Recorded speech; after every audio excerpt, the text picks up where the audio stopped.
How to fix Instagram like problem. Hello guys, in today's video I'm gonna show you how to fix Instagram like problem easily and fast in less than 1 minute. So all what you have to do is go to the settings on your phone, click on settings and then go to the apps and then go to apps here.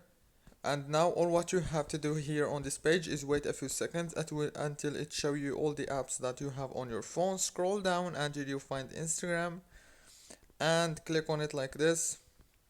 Click on this data usage option and make sure that the mobile data and the Wi-Fi is enabled like this, and go back, click on the storage, click on clear data and then go back, click on force stop, and after that the last step is click on app details and check if you have a new update. If there is a new update, click on update here, restart your phone and the problem is gonna be fixed. Don't forget to like, subscribe. Thank you for watching this video until the end.